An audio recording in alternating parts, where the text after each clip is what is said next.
النهارده هنستكمل نطق الحروف.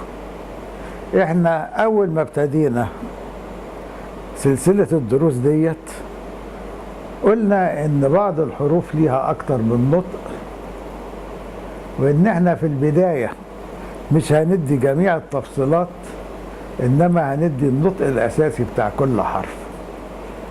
دلوقتي آن الاوان ان احنا ندي تفصيلات نطق الحروف ديت اللي هي ما اديناهاش بالتفصيل قبل كده.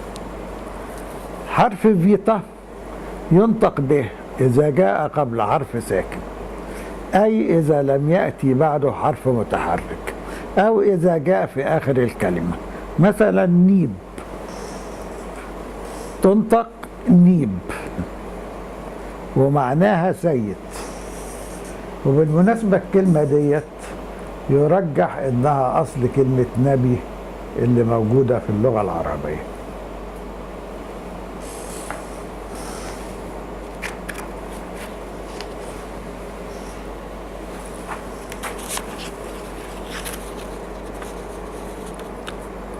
وحرف فيتا بيتنطق زي حرف في في اللغة الإنجليزية. إمتى يتنطق زي حرف في؟ إذا جاء بعد حرف فيتا حرف متحرك. مثلا كلمة فال معناها عين وتتنطق فال. حرف غمة اللي هو ده النطق الأصلي ليه غين. مثلا كلمة أغاثوس أو أغاثوس معناها صالح، نطقها أغاثوس.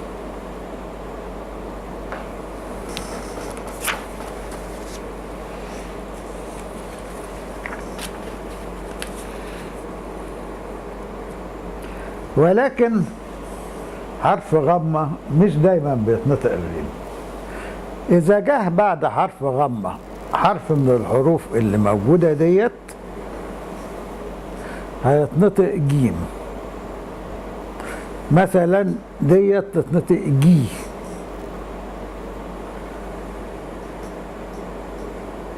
الحروف الاي والايتا واليوتا والابسلون تدعى الحروف المائلة للكسر. لو اي واحد من الاربعة دول جه بعد حرف غمة مش هننطق الغمة غين، لكن هننطقها جيم.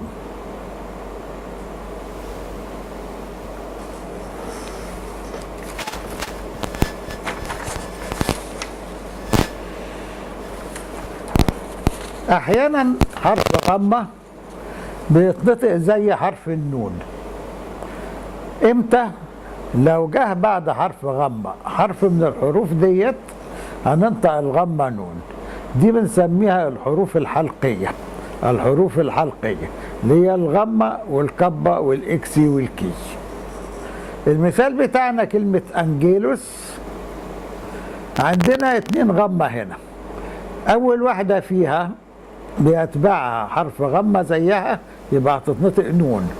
تاني واحدة فيها بيتبعها حرف الأي اللي هو حرف مائل للكسر هتتنطق جيم، هتبقى أنجيلوس معناها ملاك، وجاية منها كلمة انجل اللي هي في الإنجليزي. الإنجليز سهلوا على نفسهم الموضوع، بدل ما يكتبوها ب2 جي كتبوها بنون على طول، وده طبعا تصرف سليم منهم، ومعناها ملاك.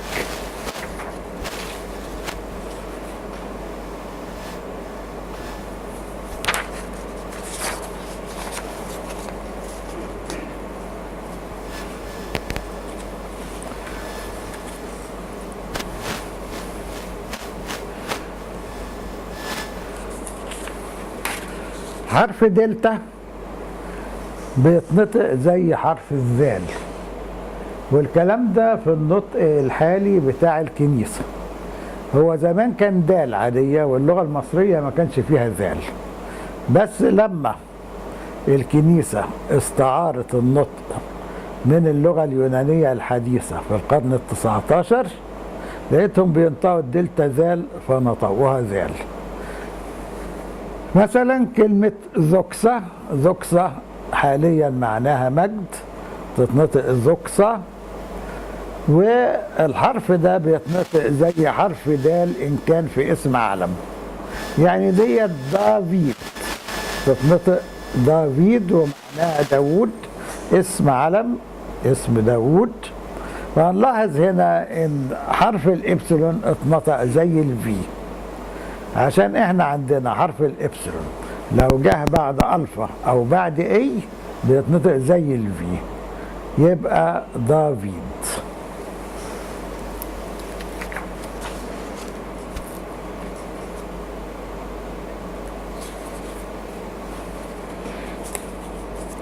حرف سيتا بيتنطق عموما زي الس.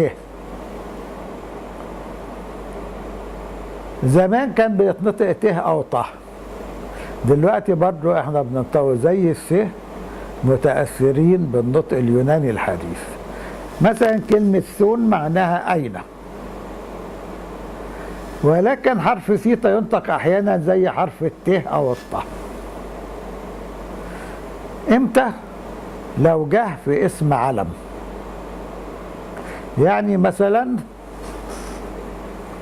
ماتيوس بدل ماتثيوس، ماتيوس اللي هي الاسم اللي بقى متاوس أو متى.